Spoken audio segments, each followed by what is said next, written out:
When a company expands globally, HR leaders face a massive instructional roadblock.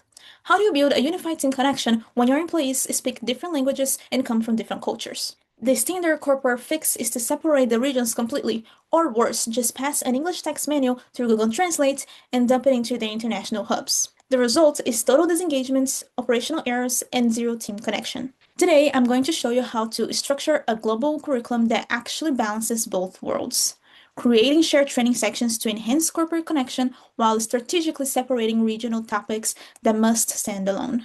Whether you are designing a regional training or a global training, both paths go through a very similar development and delivery process, relying on models like ADDIE and REACH. However, global rollouts require much deeper analysis of your trainees.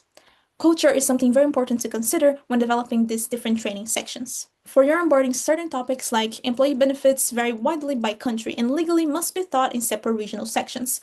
But other core topics like company culture, shared mission statements, or navigating a new corporate software can and should be done together to build company connection. For some global trainings, we can include combined sections for different regions quite easily. In my specific expertise with Portuguese and English, developing a combined training for Americans and Brazilians is highly possible. Both American and Brazilian businesses cultures are naturally more open to discussions, active participation, and a flexible learning environment that helps them process the learning in their own way. Studies consistently enforce the idea that dynamic training works best for adults, and these two specific regions are highly receptive to that approach. However, studies also prove that learners, even fluent bilinguals, benefit significantly from being trained in their native language.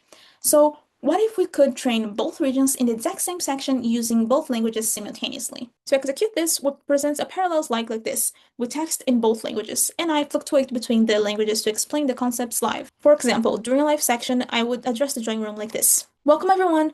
As we look at our core mission on the screen, a corporate trust relies entirely on radical transparency. Para o nosso time em São Paulo, reparem na importância do termo transparência aqui no nosso fluxo. Isso é o que garante a nossa conformidade e o sucesso com o cliente.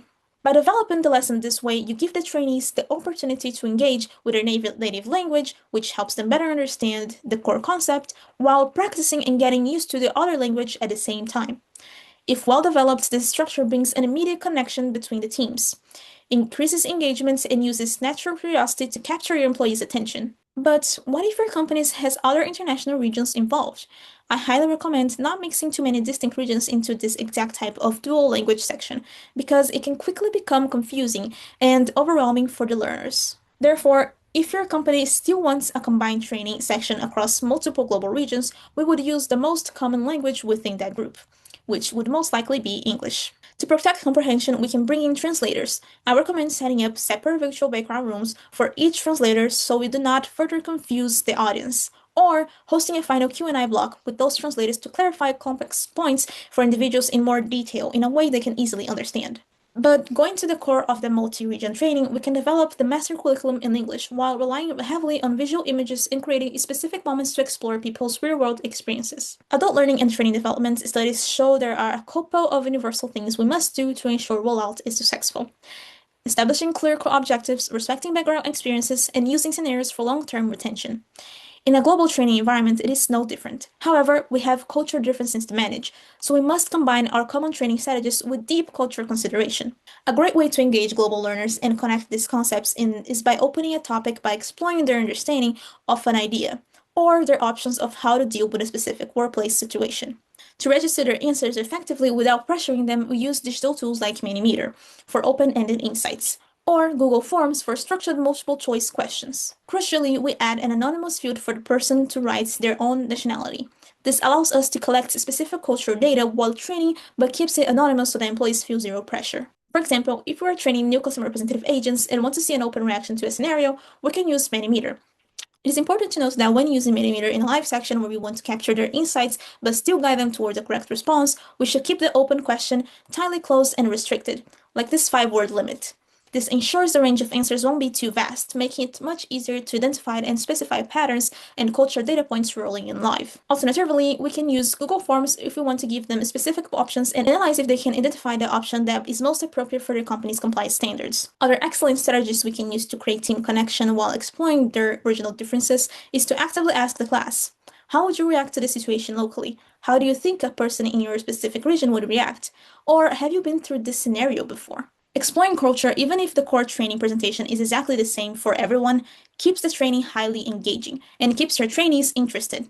Sharing these different regions' curiosities helps your employees remember exactly how to deal with the situation on the field, because they will have a fascinating culture insight connected directly to the everyday corporate concept they need to know for their jobs. Designing global training isn't about ignoring cultural differences, it's about leveraging them to build a stronger, more connected international workforce.